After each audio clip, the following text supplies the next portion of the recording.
Well, sitting here with coronavirus times. It's hot. I'm sitting on the floor in front of my couch, and I'm trying to learn stuff. So I'm about to buy SynthEyes. I was a little confused by it at first, so I figured even before I buy it, I'll just give a run through to see if I can help clear it up for someone else. I'm still learning, especially like the lens undistort, redistort thing. That thing's crazy. It's important, but I haven't got there yet. So let's go ahead and load in a shot. Patrick Hallway. So this is just so this screen, from every tutorial I've seen, you kind of leave this alone, even though I guess if you have more information, like backplate, you have to get real specific on like the chip sensor size, anamorphic, all this stuff. It seems like most people, maybe unless it's anamorphic, leave this all alone. You can change your frame rates though, maybe that's worth something. You can click and drag it, or you can click these predefined things. This one is a strange, can you type it in? Hell yeah, you can. Okay, so 30, that's what it was. Tells you all the info. You don't, basically just open this, hit OK, that's it. Oh yeah, this shot, I just baked it out from Premiere. So the first frame is black. So there is a way to change the in and out point of a shot. By the way, I'm picking a horrendously hard shot to track. So this probably won't end up being a perfect track, but it's still pretty amazing. I did this last night. I'm gonna see how round 2 goes with you guys. So if you hold shift, yeah, I should have my overlays of screen stuff. If I click, if you hold shift, you can kind of like click and drag the edges. You'll see the mouse thing change. I'll just go into a few frames to be safe. Going to the first frame. That's definitely not black anymore, so that's good. We'll track all the way to the end. Maybe I'll get rid of that little camera sway at the end. So I'll pull that in. Okay, so this is just like a behind the scenes shot. Total BS, like phone footage, rolling shutter awfulness. Maybe it must be on some kind of stabilizer because it's not terrible. It's also going down this big hallway, so you try to solve this in After Effects and it's just not going to work. So this is going to require supervised tracking. You can start with an auto track and go from there. I guess pro trackers might not use the auto button at all, but we're going to use it because we're not pro. We're learning. Okay, so step 1, pretty much you open it up. You see this crazy interface. I'm also going to put links in the bottom that take you to the SynthEyes official, and I have them right here. SynthEyes official, Russ Anderson? Forget his name, but I watched a bunch of these. His voice will drive you a little nuts, but he does walk you through it.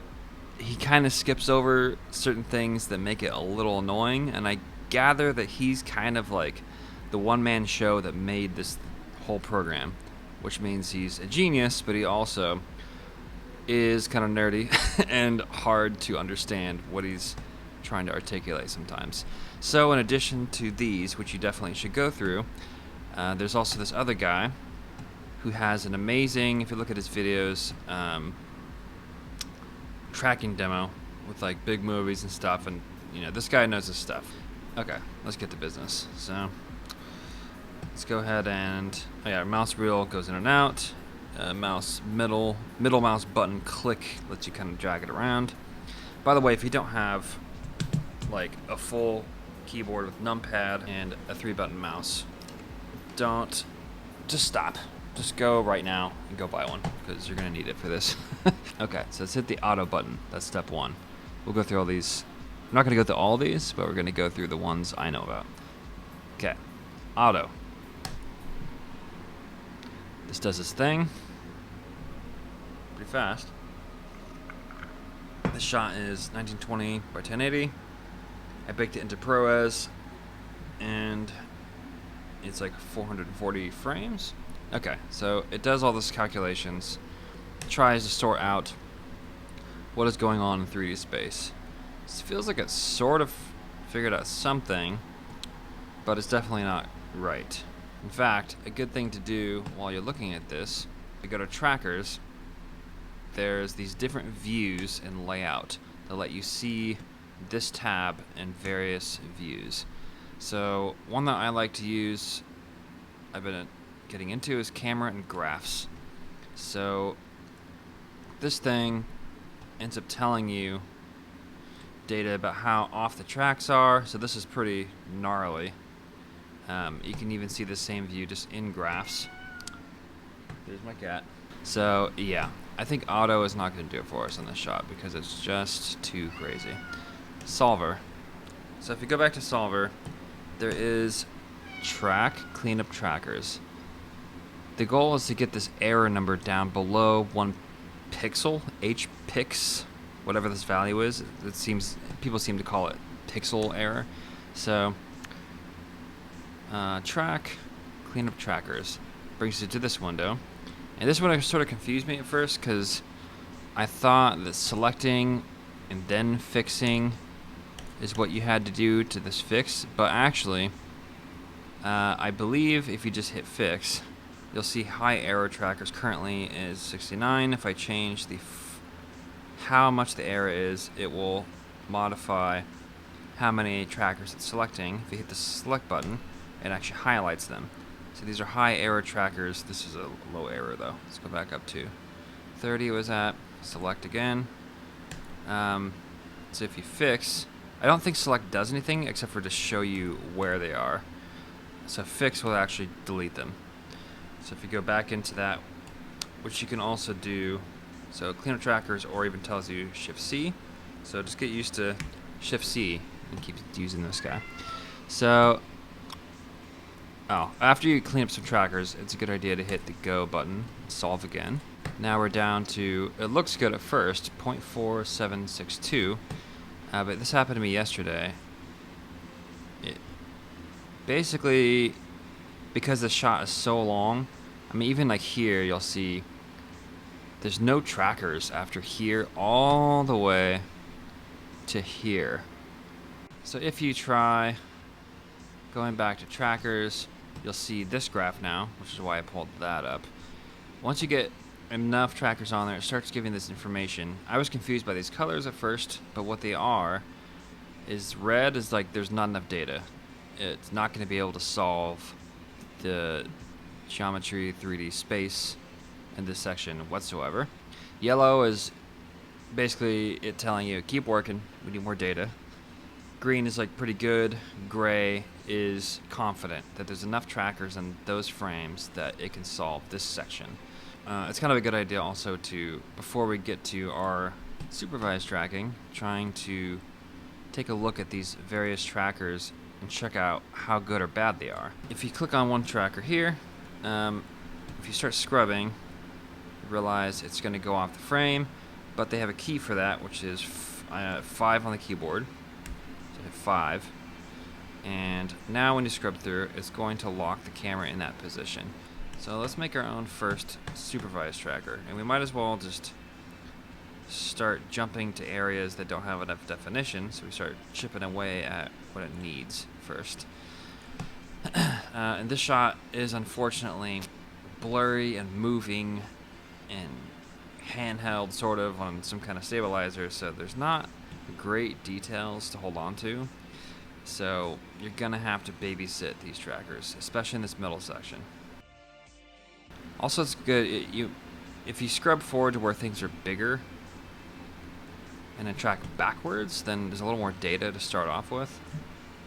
So looking at this pink section, sort of looking at planes. So like this plane here, this kind of plane. There's not really contrasty stuff except for maybe there, but that's not really enough. I'm gonna try it for this corner, and it's not the greatest because it's kind of like shadowy, slippy stuff in there. But oh yeah, there's this whole thing of this wand.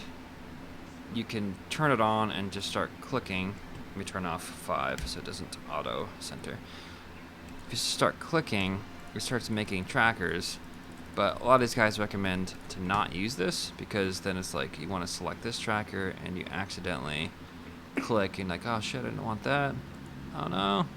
So it's just kind of messy. So let's just kill these guys. Let's get rid of, I can't even like lasso right now. So let's just uncheck that. It's kind of a silly feature, it seems like. Let's get rid of all that junk. Instead, the route people use is to hold C and to click where you want a tracker. So you can always add it any tracker by just C, click, C, click. It's a little more, you know, intentional, and then you can lasso and get rid of stuff you think is not good. So tracking this guy, on the bottom here, there's this window for changing the search size. I'm sure you guys know, but if you don't, the inner circle, the inner square is the search area is looking for. So if I let me go to something more obvious, move that to like here. So right now it's kind of, if I shrink this, it's kind of just getting these pixels. And this other box is what it's going to search for next. So if you expand this, you'll see it's going to start searching for this pattern. So there's two kind of well, there's more trackers. I don't know all these, but the two I've been using is this one, and it has this like black RGB thing going on. So it's like luminance, red, green, blue channels. That's your regular point tracker. So there's one way to think about those. The other one, this one, what does it say if you like hover over?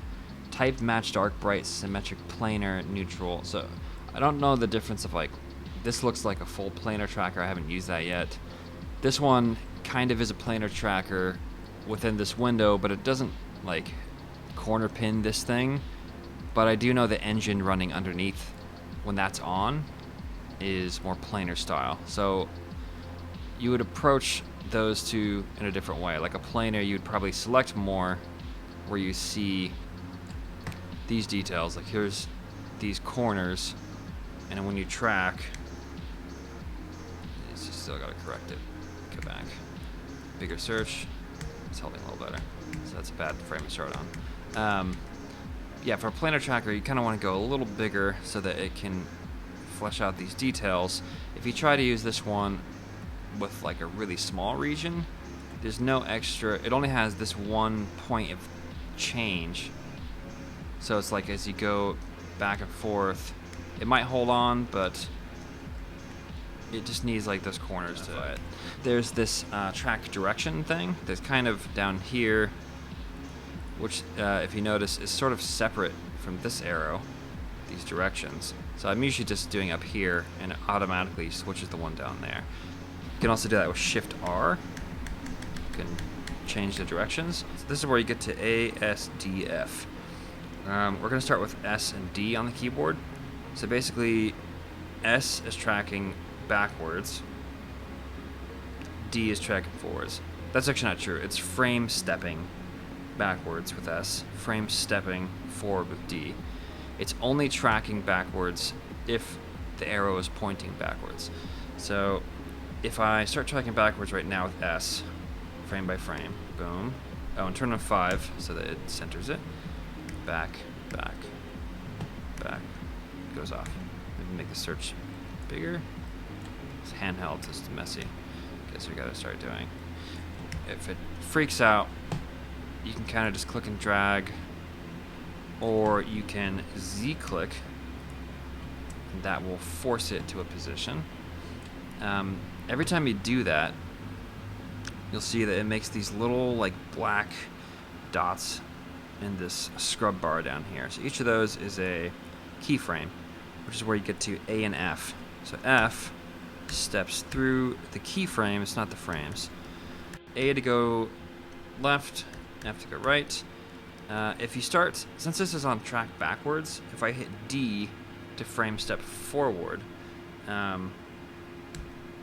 it's not actually tracking. It's just going back to the data that already exists. That was a little confusing to me at first, because that seems to be different than like After Effects when you do point tracking. But I like this because then you can kind of preview it going back, and it's not messing up your track going backwards, because we're going back. Forward is backwards to backwards. Whatever. You'll get the hang of it, but pay attention to what direction it's going. As I'm doing this, also there is, on the numpad, as if it's like up, down, left, right, there's 8, 2, 4, 6 on the numpad. So if I hit 4 on this keyframe, there goes my cat, it's going to start shifting this to the left. 6 is going to shift to the right. 8 is going to shift up. 2 is going to shift down. So as you do this, you kind of just want to like really check how centered it is. So like I'm literally like hitting S, and then if it seems a little off, I'm shifting it back. So you just kind of drink your coffee and just get used to that. Also, if you hit 0 on the numpad, you don't need to go left, right, up, down. It'll just make a new keyframe, which is a good idea every now and then at this point, because now this is the new texture it's going to track, because otherwise like it's tracking from the last keyframe. So if you keep going out, it's going to get more and more confused, especially for something where the scale is changing so much because it's, you know, a dolly forward kind of shot. You have to keep teaching it a new pattern as it keeps changing. So if you go back and kind of check out, almost like every like 5 frames or so, just hit 0. It's shifting off, so I'm also hitting the num keys. But if it's staying good, just hit a 0 to make a new texture. Up there, it's like go up a little bit, down.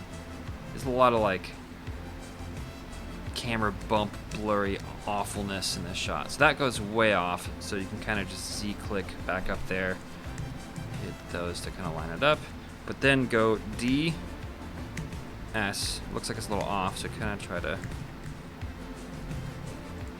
oh yeah, I accidentally hit this, so 1 and 7 change the like aspect ratio of the search box, so that's kind of on the num key, so that's a little weird. It's cool. 3 and 9 scale up and down. So if you wanted to be like super hotkey guy, that's kind of where you live. But yeah, you kind of want to keep stepping back and forward and making sure that, especially as you're adding keyframes, you're not introducing bumps that are gonna fuck up the track. So, and I'm not gonna do this like perfectly, and I'll fast forward through this stuff because this is like watching paint dry. This is where you put on your music and get in the zone, because that's what you gotta do. Okay, so now we're getting here.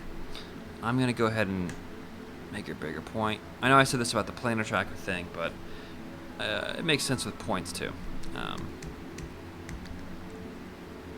Okay, 0. For the most part, I think you're gonna use the point one, which is this guy, as opposed to the other one.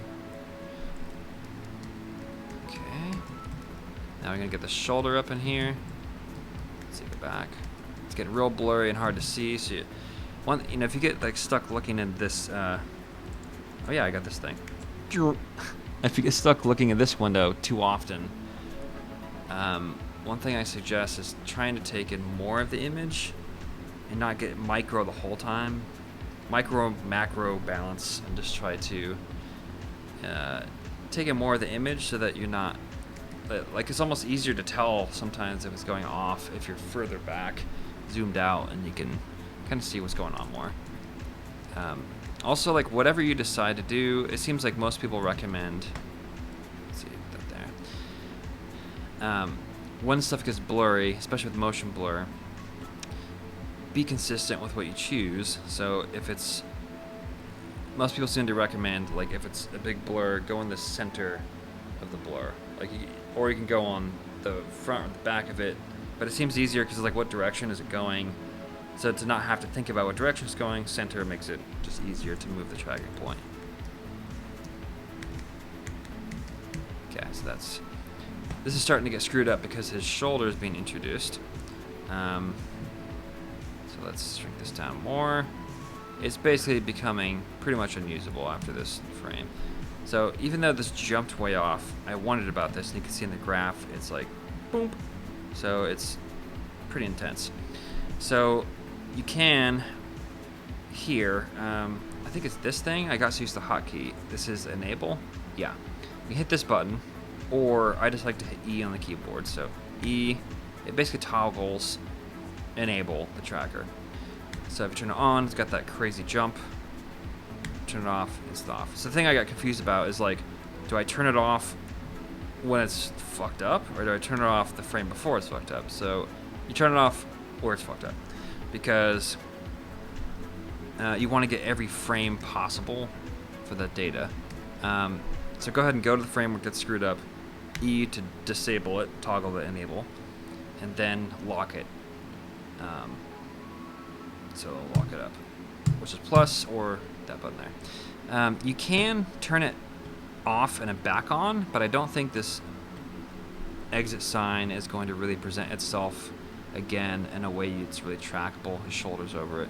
Maybe you could do it there, but it's like you start zooming in and like I can't see what the hell that is. So that's pretty much just good for that one section. So as we track that, you'll see there's data. Oh yeah, by the way, if you do Command A, you'll see all the trackers combined. So this graph is showing you whatever trackers you have selected. So when you deselect, click somewhere else, all that goes away. You just have the information of what it's confident about. So yeah. So let's just keep going. So even though I track that, it still is not confident at all in this section. I'm also scrolling to where it's gray because it's confident in the gray. So let's just start from the gray and track backwards. And I think it does make sense tracking backwards for most of this shot because you want to get to the biggest texture and go backwards to less definition since we're moving forward. So that's just going to be how it goes. So it's all blurry, it's all shitty. We're just going to have to go with bigger trackers, I think. So you're going to have to like picking the real contrasty thing. But don't just go like here, try to pick like the box, I think, so you get like enough.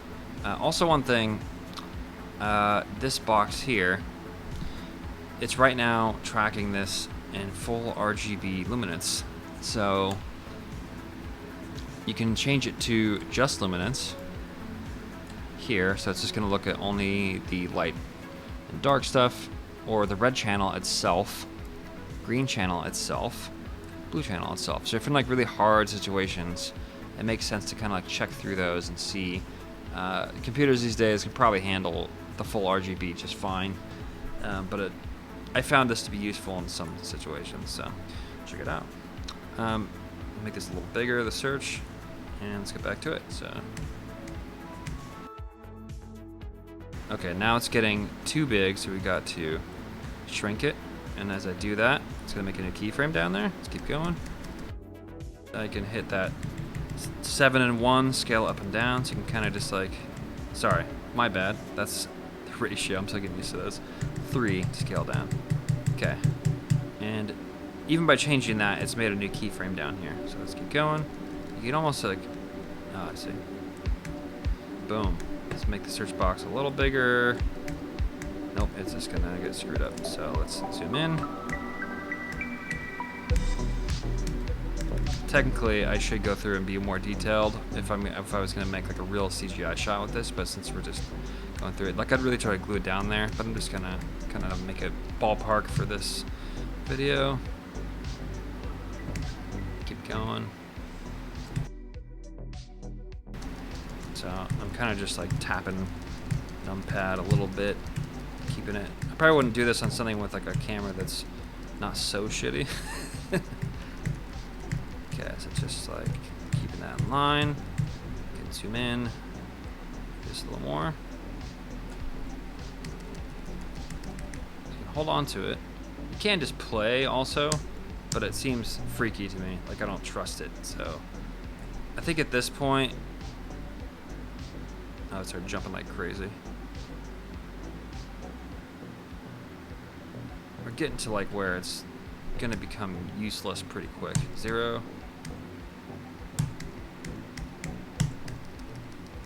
So again, 0. Oh, 0 just to make a new keyframe, and that, sorry, that is the new content I'm searching for. Okay, shrink it up a little bit. This is a hard one because it's tracking down.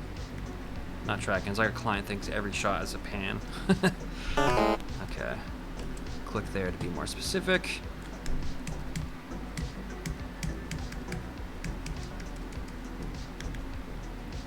Okay.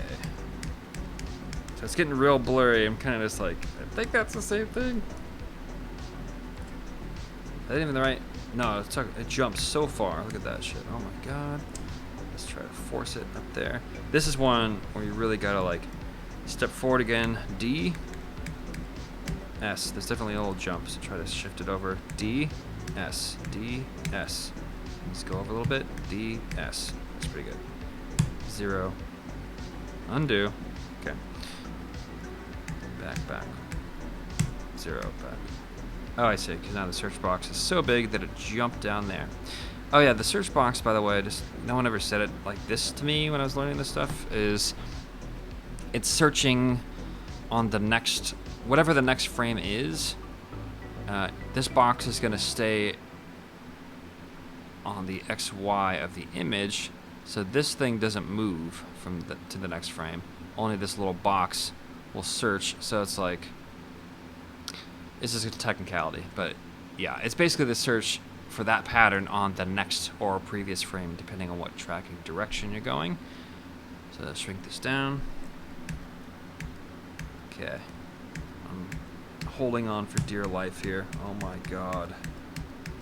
Oh fuck. You know what? I think that's as far as I can confidently go. So we're going to hit E to enable toggle it, or you can also do it here. And we're going to lock it up. You get in the habit of locking up every single tracker when you're done with it, because otherwise if you start stacking 40 of them, every time you hit S and D to track, it's going to be tracking, it's reprocessing everything that's not locked. So you just want to keep locking those guys up. Okay, so we just got to keep going. We have all this undefined here, so it just is what it is. Okay. Of what blurry shit do I want to try to track? I guess I'm gonna have to pick, like, this one's abnormal. Like, I'd usually pick smaller things, but I think because of how the shot is, it just is what it is. So this is one, I can try this.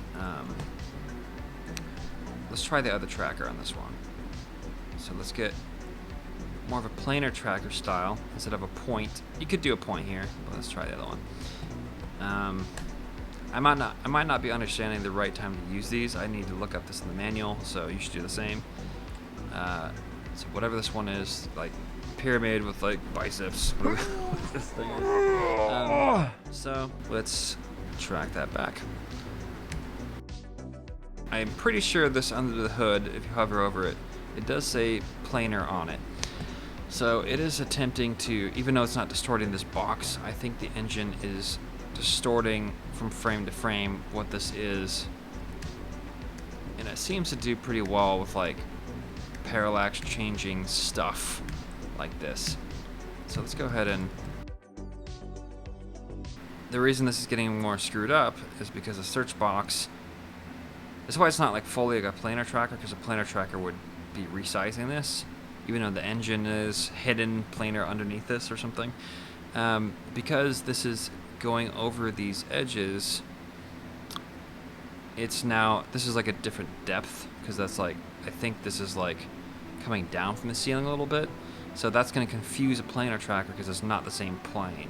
So we just need to shrink this up so that it's only grabbing what's on this plane. I don't think the point tracker would be as confused by that. So maybe this wasn't the best choice for this shot. Okay, let's kind of just like keep framing up that circle guy. Zoom in a little bit. And I keep going wider because it's like I want more data to define. Also, I think this is okay to do this because it's sort of forward facing, so technically this is all kind of this similar parallax because it's not like turning. So Oh, here we go. That little flare is gonna fuck us over. Okay, let's just kind of... I noticed that this planar tracker mode, there's like this X, and it has this like snapping thing going on, which was like pissing me off. So if you hold command, it'll overwrite that snapping, I think. Yeah, and you can just put it exactly where you want it. Okay, so let's keep going back. We're gonna have to kind of manually do it across the lens flare section. Let's shrink this up a little bit. Okay. So I'm a little nervous about what we just did there, so let's step back forward. Yeah, it's all fucked up. So go over. Boom. So, you know, stuff like that, double check it. Kind of like, yeah, it even jumps to this shot. Is such junk. Okay.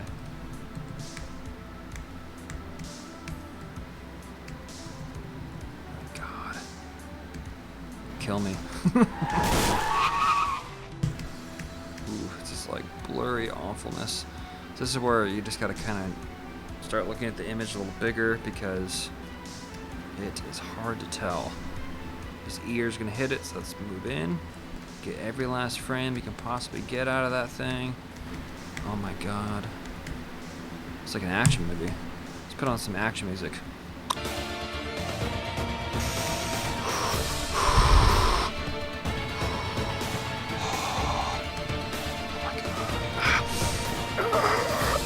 Hanging on for fucking dear life. Okay, I can't go past that. Okay, look it up. Intense. Okay, so this shot is no joke, dude. Okay, let's pick another one. So I got my coffee here as well.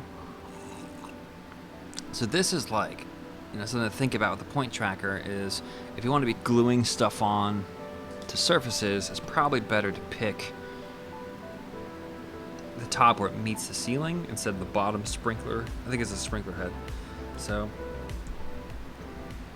oh, one other thing, just because we're on this like overexposed section, you can do this when you first open the shot. There's a button for it, but there's also, if you just hit P, image preparation setup. How do you get to that? Where is that? Dude, this program is made by one man that had an idea, and it just kept expanding, and these menu items are out of control. I don't even know where that thing is. I have no clue. Go to image preparation setup, dude.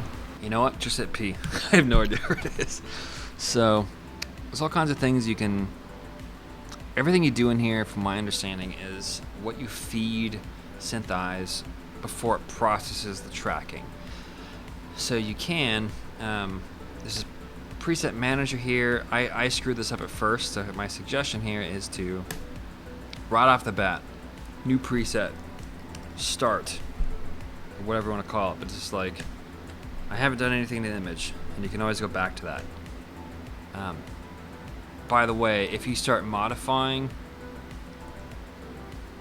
levels is what I wanted to go to, because it's like contrast, saturation, all the stuff that is more for the trackers.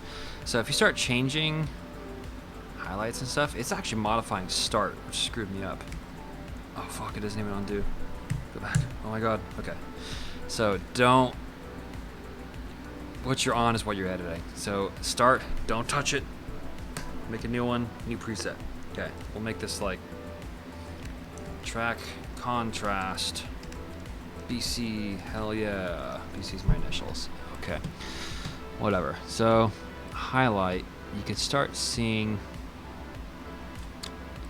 like changing a gamma point might help the case. I don't think I'm actually going to do this for this, but I'm just showing like if you have like a shot that's different areas of the image have different contrast values that help or hurt a track, you can kind of switch it in here.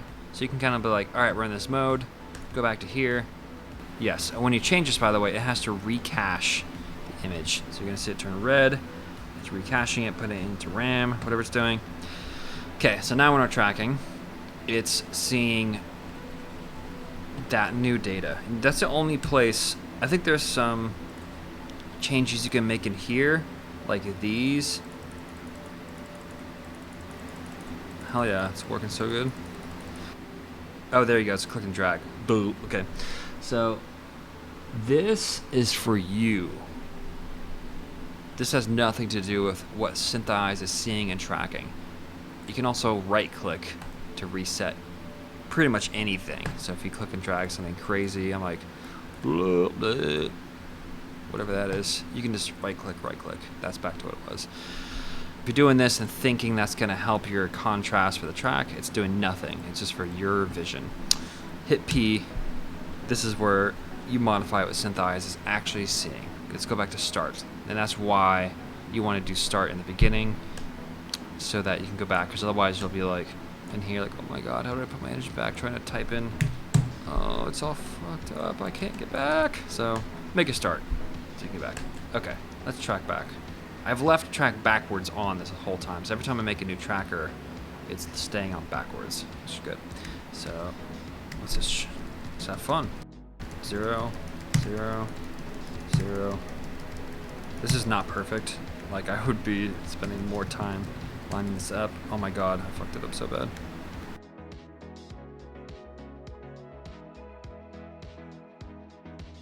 Activate plus.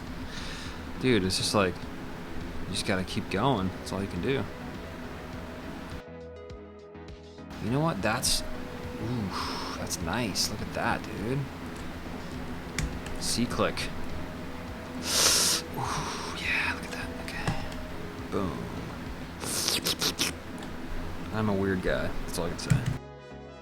Let's try these keys. Let's just try to be like hotkey bro. Let's keep shrinking it up. Dude, I'm like hotkey master, dude. Look at this. Dude, this guy's been in SynthEyes for like 4 years, dude. No, dude, I just downloaded the demo like last week. By the way, I'm trying to keep it center as much as I can. Starting to, okay, that I don't know. Lock it up, plus. Keep going. So this is green. It's almost, it probably could solve it if it's green, I think, but gray is like, it knows what's up. So you just gotta keep going until it knows what's up. So, let's see what else. Oh yeah, when you're in that like locked view thing, you can't middle mouse click drag, and I'm like, dude, what can I, like, I don't want to keep hitting 5 so I can move and then 5 again. So all you gotta do is deselect, and even though you're in 5 locked mode, you can move around. So just have nothing selected, leave 5 on all the time. Here, this is gonna be a rough one. It's like this section, I can tell why auto didn't do it, because it's like everything's just like a smooth wall, blurry, awful, rolling shutter shit. Just like awfulness. Awfulness. Okay, we're just gonna do some like OG stuff, even though I just started this program. So I'm doing this so that I can keep an eye on here. One thing I like about this is that like, if you keep it, almost like keep it a shape where you can tell what the center is more. So like, I guess going longer makes this fatter and it's more square and easier for me to tell it's right smack in the middle. So let's go backwards. This is some real like custom tailor-made like boutique tracking going on right here. This is like, damn, dude, you gotta be seasoned for this, dude. Okay, let's that sleeve. Let's go in. This is where you gotta put on like some Chillwave if you're like an old fart, or some. Dude, just put up some marshmallow, dude. That's even old already. You gotta do some new stuff. Because this is a point tracker, by the way, it's like this thing can like resize all kinds of crazy stuff. As long as you're smack dab in the middle of what you started on, it'll be fine. But you just gotta be sure. I can't go there. So again, this is where I got messed up. This is the fucked up frame. This is where I disable it on the frame that got screwed up. Plus, let's lock it up. Always lock it up. Always. Okay, so what else can I find, dude? This shot is like the death of me. Why did I pick this shot to do this on? Oh wait, I forgot. Let's go back to this tracker. Unlock it. Plus, remember, plus toggles it. Locked, unlocked. Locked, unlocked, locked, unlocked. Let's go to the, if you see down here, the blue bar. Boom. Yeah, start using that. Blue bar. Let's go to where it's not defined anymore and hit, go past it and hit A. So we're definitely on the last keyframe. So click it. We're definitely on it. Now let's switch, Shift R. Look at that. It just started going to track forward because I forgot to do that. Because it's got data in both directions. So let's try to keep it centered. I went wrong somewhere. Let's go bigger. Gotta keep this going bigger. I'm hitting that 3 and 9 to scale up and down on the numpad. Okay. That, I know where the center is, so I'm gonna Z click it, force it in the middle back. Again, go back 1, go forward 1. It's a little off, shift it up. Okay, that's definitely screwed up. Toggle it. Enable, toggle, whatever, turn it off. Okay, okay, so now we've finished that track. Go, make sure you go both directions. And since it's locked, you know, that forward, backward thing, gotta be careful with that. It's at least protected it until I open it up again. What was I looking at? I was looking at that sprinkler head. Let's go there. Okay. Even though I want to track the center ceiling point, it's probably going to be smarter to track the head of the sprinkler. It'll just be like if you want to place something on this ceiling, you have to know, like you would almost want the measurement of that. If you shot this on set and you're like, that's like 3 inches, and you could try to like, you know, figure out the math scale to push up from that track to the ceiling, because there's no tracking definition on the ceiling, so it's just hard. I think it's hard, but also because it's got no definition, a little slippage in the track might not be so noticeable because there is no definition, so it's a plus minus. So let's resize this. Let's just go with that, dude. This is a case where I might check out red, green, blue. Green's kind of nice. Let's just do green on this one. Okay. Oh, dude. Oh, I was trying to track backwards, and it's going forwards. Backwards. Backwards. Because I'm trying to go backwards. Okay. And you can do that again with Shift R. Shift R. Pay attention to what that arrow is doing. Okay. Oh my god, dude, I got screwed up immediately. I can't even... Dude, are you kidding me? Boom. Dude, this is going to be a rough one. Okay. Let's just do it kind of right where that circle meets the stick part. No. That's wrong because the circle thing is going to keep changing. So, this is minutia, but I guess I should track the center of the circle is what I should track. That's the more flat surface plane that exists on that sprinkler head, I would guess. Okay, so let's do the center of the circle. 0. Dude, this track is gonna kick my ass, dude. It is kicking my ass, but I will not give up. I will not be defeated. Dude, I might be defeated. This track is having a rough time. You know what? Maybe this green is a dumb idea in this case. Maybe. Oh, look at that. Green was not the right choice. So let's just.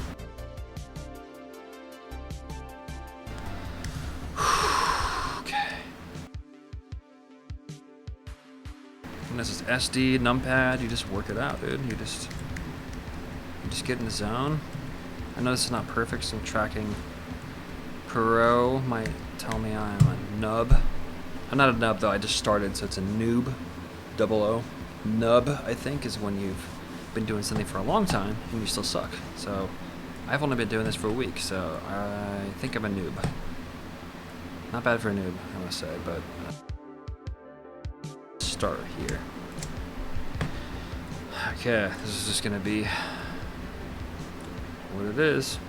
So this one's holding up pretty well. Just hit 0 every now and then to keep making a new keyframe. I feel like I know this program pretty good for not even fucking owning it yet. Not really, I just scratched the surface. This thing is intense. It's like, this thing is next level. I mean, the only thing beyond this program would be PF Track, but it's so expensive that it's not even worth considering.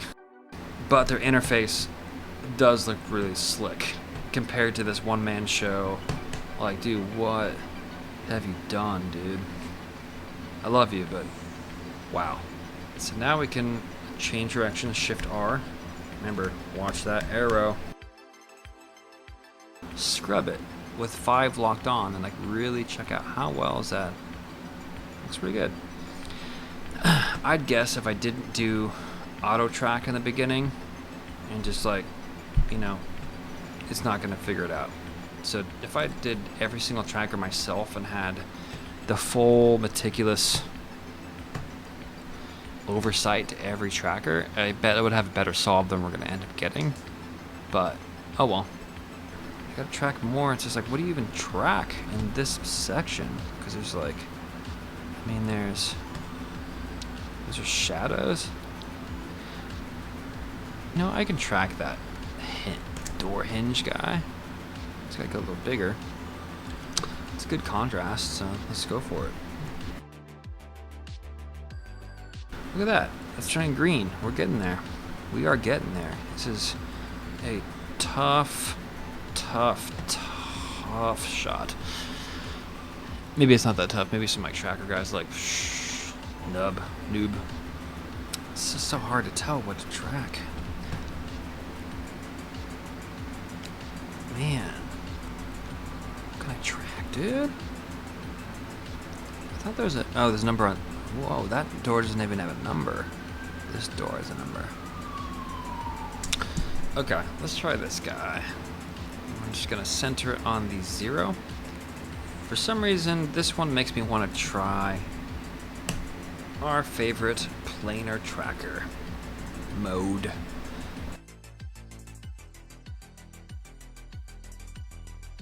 Do it by hand. I'm just doing this by hand, boutique style. Okay. One more. That's gonna not work, so let's turn it off. Lock it. Getting there. Let's switch this back to spot. Yeah, spot. Whatever you call it. You know what? Let's use the exit. It's got a lot of corners. I don't know. What am I thinking, dude? Just use the sign. Okay. Oh, but look at that. It's yellow. We're getting there. Let's keep going. Turn it off. It's the best I got. Okay, so that. Oh, let's just cheat and just use every corner of this E, dude. As many as we can. Might as well, because we're noobs, dude. That's all we got. I do wonder if it did. Oh, dude, look at that red channel, dude. What am I doing? Should have been using that on this green backwards, not forwards, backwards. Oh hell yeah! First frame. Follow my face.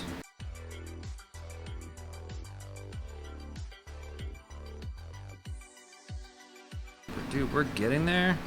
I'm just gonna attack the part that's worst. Even though, yeah, I want to get everything gray. Let's just go where it's yellow. Hell yeah.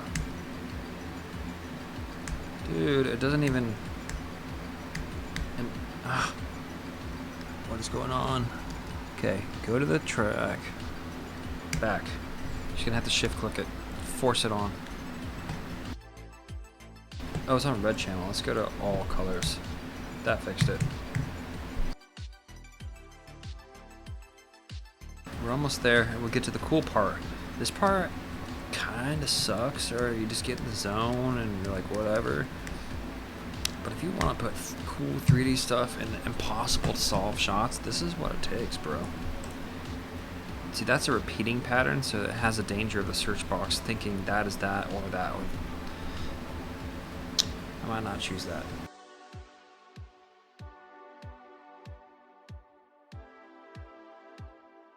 What can we track? I mean, for some reason, I just don't want to go up in that ceiling, but I'm just gonna have to. That's what I got, because there's nothing on this wall. This whole wall is just like undefined, glossy, blurry, compressy nothingness. So it's like, it's difficult. Yeah, it's kind of holding on.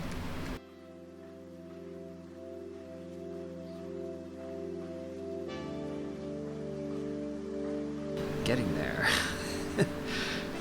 Okay, so I'm gonna track that.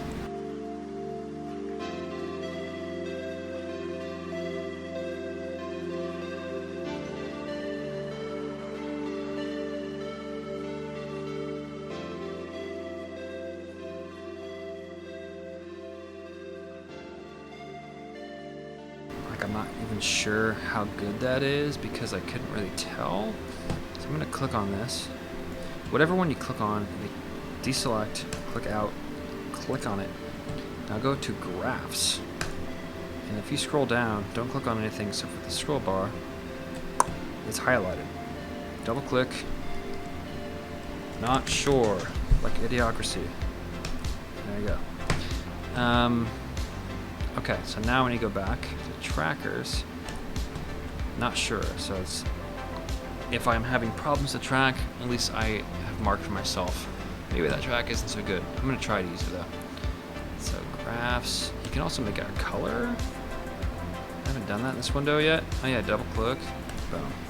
Okay, trackers. Deselect, now it's pink. And when it goes into 3D space, you'll also see that, I think that color will translate, we'll see. So, I just need at least this yellow, and maybe we will make it all gray.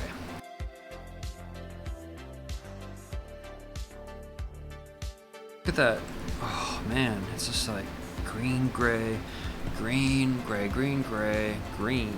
Dude, we're almost there, dude. I mean, frankly, let's just try it. We've done enough of this hell. So let's go ahead and hit the go button. That's more like a realistic number, like 0.7. With all that custom tracking, I bet if we didn't do the auto tracking on the summary page in the very beginning, this would probably even be a better number.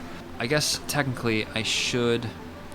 It's interesting because when you go to this lens tab, some of these buttons are replicated on the solver tab down here. So for the simplicity, and since I don't understand it fully, let's just click calculate distortion.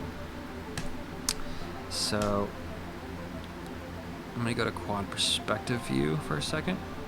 This view looks crazy at first because like, what is happening? I'm gonna show you something about this view. So you see this scene currently. Also notice from the side view, it's like the floor is like diagonal. It's all crazy. So it's not really aligned yet. So you definitely wanna, you have to tell it how to align to the floor, or maybe we're gonna align to the ceiling because you don't even see the floor. We'll see. Oh yeah, if you hit lock, lock forces this perspective view to be locked to the camera. And when you scrub it, you can sort of see this crazy grid that's like, what is happening? It's because if you look on this side, this is the floor, that brighter line. So it's like as the camera goes from here to here, you're like going through the floor. We just went through the floor. So that's why that looks all crazy. So it's just an alignment thing. Even though it looks nuts, we'll align it. You'll see. Calculate distortion. That's on. Go. If you hit go, it's just gonna like redo it. I don't know the difference, to be honest, with like refine mode. You're supposed to turn it on at a certain point to refine it. I don't know. I'm just not gonna not do that. Go again. Now with calculation distortion on. Since it's on, go. I think it came down a little. I forgot what the number was, but I think it came down a little bit. So theoretically, if I go to pan 2D and zoom out, yeah, look at that. It calculated the lens distortion. You see it bubbling out a little bit. So, because the trackers want to work in like perfect, undistorted space. So if you want the most accurate lockdown stuff, you gotta calculate for lens distortion. Dude, we can start putting shit in this scene just about, but before we do it, this thing is all misaligned. So if you start trying to add stuff, it's gonna be, like you saw, the floor is like out of control. So with the floor out of control, you're not gonna know how to place 3D things very well. So let's go ahead and, oh, by the way, depending on what your shot is, I had some situations where these tracker things were like massive. So edit, file, edit scene settings. There you go. So tracker size. There we go. So you can change how big these are. Yeah, I had one where it was like, I'm like, dude, what is happening? So you can shrink that here. Shrink. Going through this, I know it's technically the ceiling, but I think for safety's sake, I'm going to make the floor the ceiling, because we don't really have enough data on the floor. I mean, you could try to add trackers on the floor back here and try to define the floor, but we have a way better definition of the ceiling. So let's just do that. In this view, you can't select trackers unless you go lasso trackers. By the way, if you, there's all these like weird buttons here, like this is only in perspective mode, by the way. This is different than quad. This is camera. This is like where we have been using in the tracker window, this layout, which is where you can just lasso and select things regular. But when you're doing perspective mode, what you want to do to see your floor alignment, so let's go to quad perspective. Same thing down here, just with all the extra data. To be able to select this, you have to have this like lasso vertices is a different thing, which I haven't used. So lasso trackers, now you can lasso this. So you have to go into special mode. Also, if you're in this mode and it doesn't, you don't see this, like you see all this stuff and you're like, what is happening, dude? I can't even, dude. Like I see my camera, but if you're in pan 2D, lock to camera will force it to. I didn't understand what this really meant until I turned on this other setting, so let's just turn on that setting right now. I wish it was just like this all the time. Go to script. What the hell's it called? Dude, Russ Anderson, why did you make it like this, dude? Why? Projection screens. That's what this is about. Projection screen adjust. So here, display when. This is the projection screen. The actual shot is the projection screen, if I understand that term correctly. Display when automatic. That's what we're seeing right now. Instead, always. To have it actually apply, you have to hit this apply button. It's like not even on the button. I think I might have changed my font settings and it screwed something up, but apply. Boom. You're like, what happened? Well, now if you pan over, dude, look at that, dude. That's how it should be. Now you start seeing how all VFX work in these movies. It'll make more sense later, but this camera is moving, and basically the projection screen is like perfectly tied to that camera. Anyways, I like turning this thing on because now I can see the camera moving through space and the shot attached to how the compositing is actually going to work. Okay, enough of that. So let's pick lasso trackers, turn that on, lasso these. So again, this is not technically the ceiling, it's the thing like slightly below the ceiling. I bet this building is not perfect. It's probably like a warped as hell building. I'm basically just going through and lasso, I'm shift lassoing, so I add. So if I go back, I'll scroll back down here. You should see, yeah, they're all red. So I've selected everything that's on this plane. Select more. So that's all technically on that same plane. Any more? Yeah, that's good. So there's this thing. So just so you know, this grid isn't necessarily the ground. It's defaulting to the ground. So it's kind of like a preview grid thing. So there's two steps to this. So when you right click with all those lasso things selected, grid. 2 facet verts trackers. So the grid is going to try to slam down the floor on that plane we just selected based on those trackers. Boom! Look at that shit, dude. All of a sudden, it's looking more like the right kind of stuff. You'll notice though that nothing changed here because there's another step. There's also another thing, like if you if we selected a bunch, if you just select one and do that again, it'll make it, what the hell is it, too fast? So that's the origin point. Now that's the perfect 0, 0, 0 right there. You can also do 2 of them, I believe. Here, select this one, so we have those 2 selected. If you select 2, it should align one of the axes. Yeah, now it's more like that's a line. It's not exact, and maybe it is. That's kind of like, it's like circle to circle, so that's theoretically middle of the hallway, so maybe that's not a bad choice. So if you click again, grid, make grid the ground. What?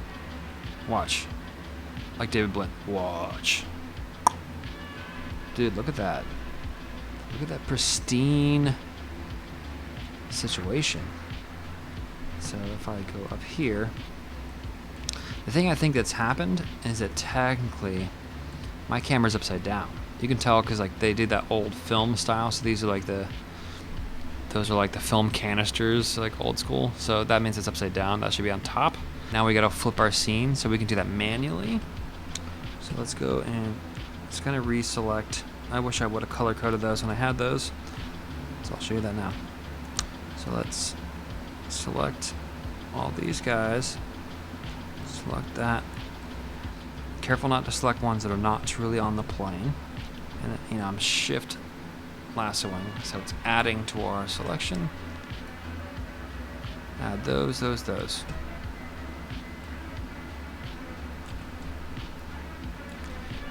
Okay, add those. I'm kind of just gonna add the ones that are definitely on those like beams going across. It's the closest thing we have to knowing a ceiling, even though it's technically like maybe an inch below or something, who knows. That's on that beam, so I'm gonna say that's that thing. Okay, so let's go to pink. Hot pink, dude. Okay, those are all pink now. So I theoretically can see, I guess I made my not sure's pink also. Let's go back to graphs. Not sure. Can you select multiples? Let's make those orange. So they're just different. Yeah, those are orange. Okay, so those are different. Solver 3D. Okay. So really, you want to flip this whole scene so that we're still going to make this ground plane. They are slammed onto it. It's just the whole scene's upside down. So there's this button here. Boom. Hole. What does that do, dude? Click that. And now if you click and drag, this like move, rotate, scale thing, which you'll see, you can move the whole thing. The whole world can move its position. So now what we can do is from the side, so now I'm even like moving the ceiling away from that floor. So let's rotate. Also, you can do this like scale, rotate, move, rotate, scale with the keys W, E, R. I know, it's like, why isn't R rotate? But that's how it is. I guess that's a Maya thing. I don't use Maya, so I don't know. So get used to that. W moves it, E rotates it, R scales it. So rotate mode. So go into, because we have hole turned on. Hole is turned on. Click and drag. I think this lock is like if I click from here and drag, it's rotating from that position. Undo.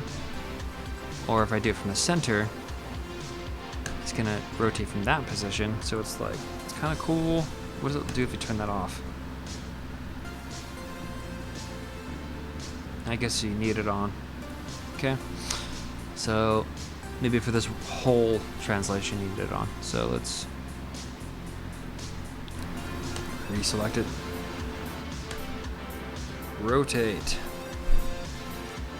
Dude, what did I do? It's like the Matrix, dude. So the whole scene is flipping around, trying to align it.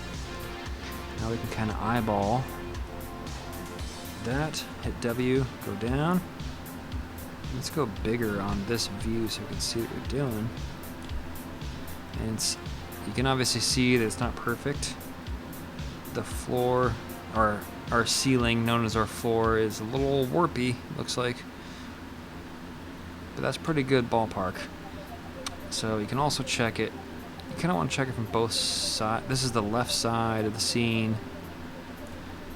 I guess one thing with the top, I like to rotate it so that it's sort of facing the direction that the walking is going. I think it feels like that's aligned. And maybe whatever your CG stuff you want to add to it, and do that.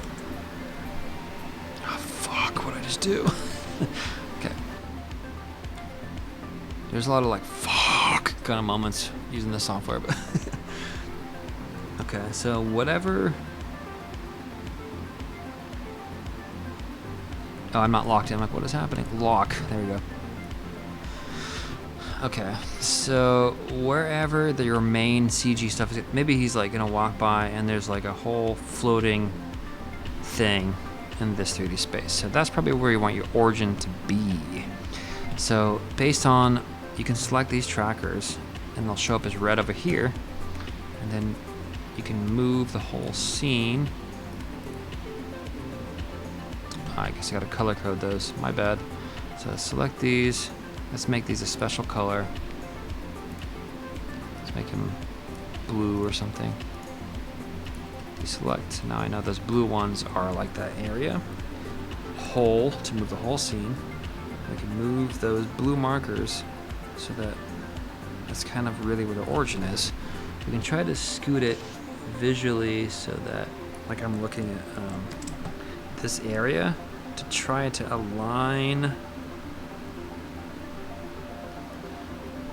that grid with like that corner if I can. So let's just kind of zoom in and move it a little further down, almost like trying to match this line to that wall and this to that. So theoretically that's pretty anchored. Yeah, look at that, dude. Look at that. Holy hell, I can't believe we tracked this shot. I don't even own the software. I'm going to, like today, tomorrow, whenever my card shows up. It is getting purchased. Okay, now that we have this, let's start adding 3D stuff. Finally. I don't know how long this video has been. I'm gonna have to edit this thing down. Jesus. Okay, let's turn whole off. That's important because now we're not moving anything. I mean, we're not rescaling the world or anything. You can also scale the world if you wanted, like, you know, I'm still learning the scale thing, but if you want to set measured, like, you knew that this wall, you knew that like the hallway width was like a certain amount of feet, whatever it is, you can try to align your grid to meters or something, so that when you're in Maya or Blender or whatever you're in, that your system of measuring is in feet or meters or something, so that you can kind of build real world scale CG stuff. I don't know that, but just be aware that I don't know how to do it exactly, but I know that's a thing, and I'm gonna learn. So let's just add the floating thing I was talking about. Let's go. This gives you a list of different kinds of objects. Let's make like a floating box. I know people want to, you know, let's glue it to the ceiling. Let's do that first. So let's click and drag. Hell yeah, I didn't even do it because I need to select that wand. Now, click and drag. I notice if you hit shift, it enforces being a square. So it's like a two-step thing. So you make your square size, release, and then you kind of keep dragging to make a height. It's going off the floor, which is our ceiling, which is why it's like going up in the sky for this shot. So let's go ahead and zoom into the side And since we know that these trackers, the blue ones, are that thing, let's just use the move tool, so W, or here, move. Just move it so that the top is touching those guys. I guess if you want to be like real precise, what is this one? That. So maybe tracker 98 and 103 is kind of a good thing to measure it on. So you do that. Probably better if we rotate it slightly so it's like more.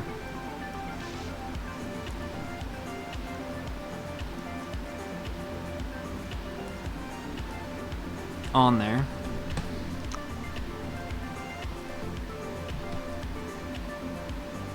Maybe that's a little too crooked, but you get the idea.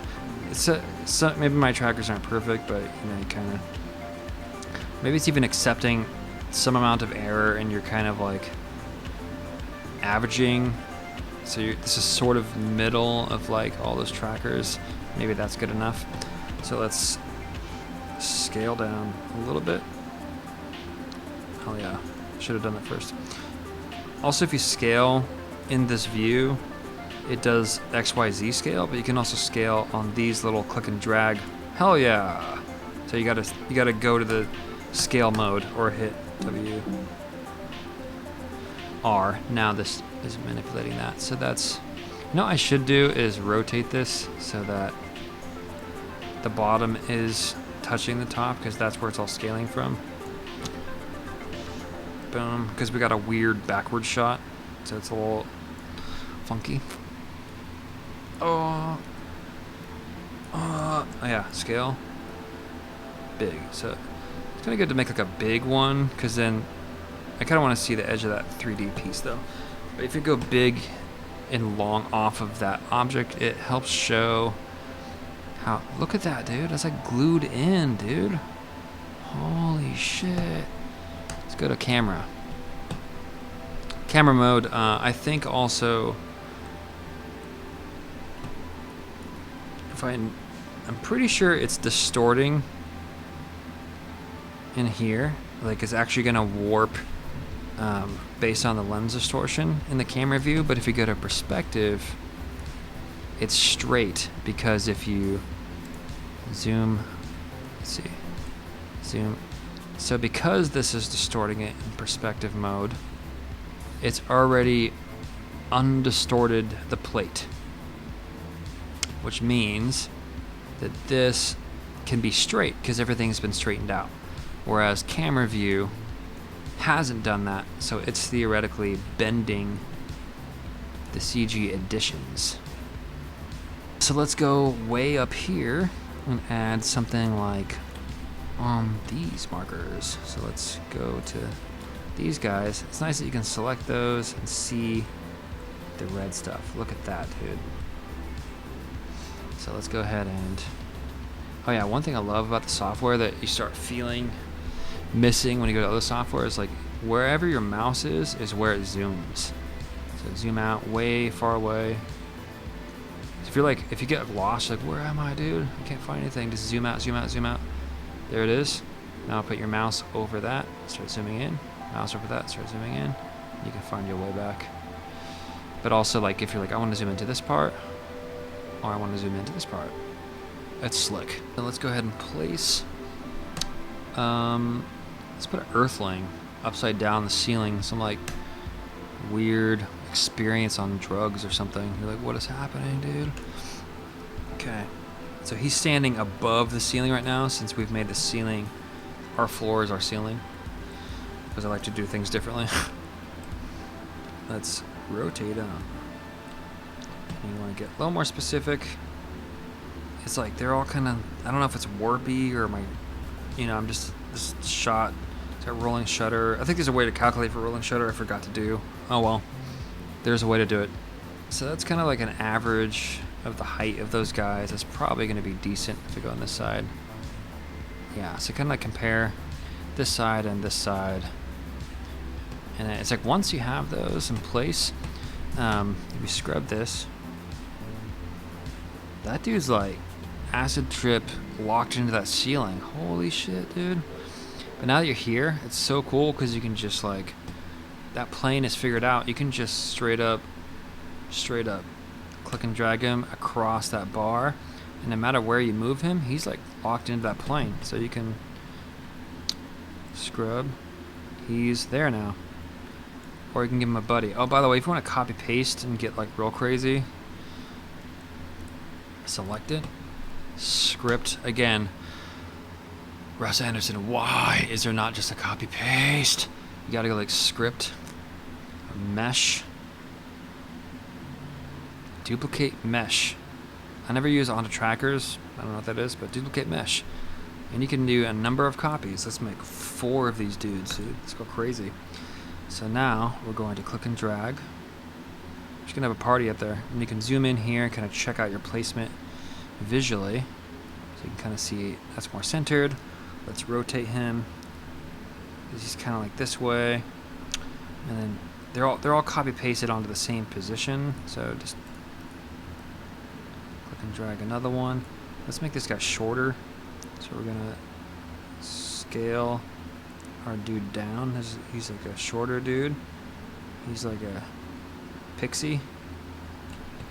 We're getting real like acid trippy stuff. He's gonna center that dot exactly. And if I zoom in, let's rotate him. Okay. Pretty cool. Pretty weird. Okay, this guy. Let's see if that guy, let's just place him somewhere way different. Let's put him way off to the side. Now we're gonna drag him in somewhere. So let's find something. Oh yeah, let's put it on that. Let's check out the track on that firebell. So if you select this guy, here he is. And maybe there's a way to rename it here. Just double click. Nope. Graphs. I guess that's the way. Double click. Firebell. It's kind of nice to organize it like specific spots you want. 3D. So now I can see firebell. So this guy, let's put him right over that. But you have to do it, check on 3 locations. So let's put him here. And then where's our firebell? Firebell. Right in his butt. Okay. Let's move him. Let's rotate him. Oh yeah, I think, let me check the side too. Where is firebell? Is this the guy? That's the guy. Okay, so let's try to place his feet right on that bell on this side. This side. It's all kind of centered positioning. Let's scale him down.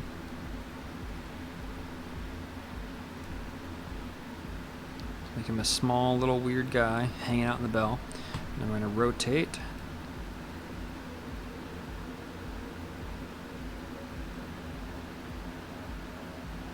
Something's weird. Oh, it's because he's okay. He's coming out of the wall.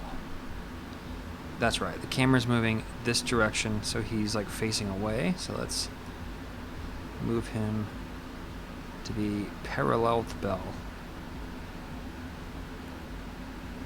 Try to plant his feet as best you can on that area. And can you like do that 5 mode here? Hell yeah, you can, dude. You can check out that track. Dude, the software is so amazing. Worst UI on some measurements, but you get used to it, and all of a sudden it starts kicking ass. Dude, that guy's like locked on. Let's go to camera view. By the way, if you're in all this, there's these buttons down here, like fill it, 50%, 100%, 200%. Fill it. Okay, so obviously if you're gonna do this, you'd have to also, in your After Effects or compositing software, rotoscope or foreground. I guess I'm just like mesmerized by these 3D objects glued into space. It's pretty nuts. I guess one thing is, let's say you wanted to, now that you've already solved it, I think when you start adding more trackers, we're getting to the 0 weight tracker thing. So when you want to add more trackers, if you're not using 0 weight, you have to solve again, which is dangerous if you've already done all this work and you're like, I wish I had a way to know what's on the floor back here, back here. Then you don't want to solve and accidentally screw up your solve and then all this goes out of whack and you have to realign everything. Nope, don't want to do that. So you have to use something called a 0 weight tracker. So let's go to the end of the shot. Let's just say I want to place like a cylinder or a pyramid or something back here. So let's go back into trackers. For this, I ended up liking going to quad mode, and I kind of just make the camera view bigger, and these are just kind of funky sizes because I mostly want to see the track, but then I also zoom out to try to see the whole scene, all the angles best I can, because you're going to see with the 0 weighted tracker, you're going to see something pop on. Okay, so we're going to add a new tracker. C-click. Let's track this guy. And right off the bat, there's this button right here. 0 weight ZWT, 0 weight tracker. This means it's not going to have anything to do with the solve or the data of solving. But if you already have a scene solved, it'll try to figure out where that is in 3D space based on the solve that already exists. So let's track backwards. Again, backwards. Watch what you're doing. Let's go back. Hit 5 to keep framed up. And look at that, it already created it. It popped on. You can tell it's red. So that, the more data you give it, the more accurate it is. So you could just live with that, but I think we'll keep tracking as much as we can so that, and you'll see as you give it more data and correct it, it's correcting the spot in 3D space. It's kind of like shifting it the whole time I'm doing this. As it gets more data, it's getting more accurate. Oh, so it gets freaked out there. So let's say that's, you'd probably do more than this, but let's just say we've done enough. Oh, even that's like too much. So let's turn it off right there. We'll walk it up. So this, yeah, it's already a 3D space, I think, isn't it? Let's go back to tracker. Yeah, it's got like this is the floor, so let's go ahead and name it. This is the back floor. So let's go ahead and add. Let's go to quad. I wish it didn't remember that. That sucks. What are you gonna do? Okay, so the back floor. This actually is on the floor. If you solved enough points, you could go back to whole.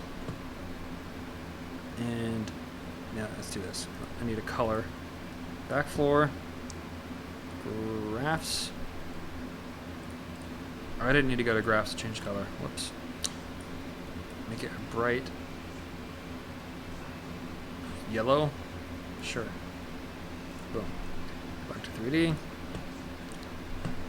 Okay, so that's now bright yellow. So theoretically, you could, with everything selected now, you probably want to do this more points than one, but just to show the idea, turn on whole, and let's move the entire scene up, straight up, so that the back floor is now the floor. I guess one thing I should have done while doing that, I should have been in quad perspective. So as you're moving the whole scene, you're seeing, that's the ceiling aligned, because you can tell these points are kind of up there. And we're redefining it so that back floor touches right there. And we can kind of, with this, try to line up. Now I'm looking at like over here at this grid line. It's nice to have that kind of line up with the wall. Okay, so now if I scrub it again, look at that, it looks like our... Anyways, it's interesting to try to reposition the world for what makes sense for what you're trying to add, and especially like what your main focus of the CGI additions are going to be. To go back to quad, which is now back in camera mode. Let's go check out this and we'll look down at the floor as we do this. So let's add let's try something else. Let's try pyramid. Let's give it, it's a pretty nice wide base, and then the secondary part of it, so once you release, let's make it like it's a little pyramid on the floor or something. So let's center that. Let's go back a little bit. Let's see. You could probably really tell on this janky thing how good the track is. It's definitely shifting a little bit, but it's not bad. I mean, if you spent more time doing more trackers, the more you do, the more accurate it is, the better it is. I probably should have... I do wonder, like... more? Oh, rolling shutter. I don't want to calculate again, though. But I think if you turn that on, it'll attempt to figure that out. That probably would have made it a little better. So yeah, that's like next to this calc distortion. There's also rolling shutter as part of the lens distortion. Pretty cool. Pretty cool stuff. Anyways, that was a long one. Maybe you learned something. I think I learned something by talking about it. Cool. I'm gonna buy it. If you want to make cool 3D stuff, you know, track your shots, put it in Blender, add stuff. This is a pretty good way to go. It's way cheaper than a PF track. I think it's more accurate and better than Mocha Pro for exact, precise XYZ positions. Anyways, hope you enjoyed it. I'm gonna have to edit this now. Wish me luck. See ya.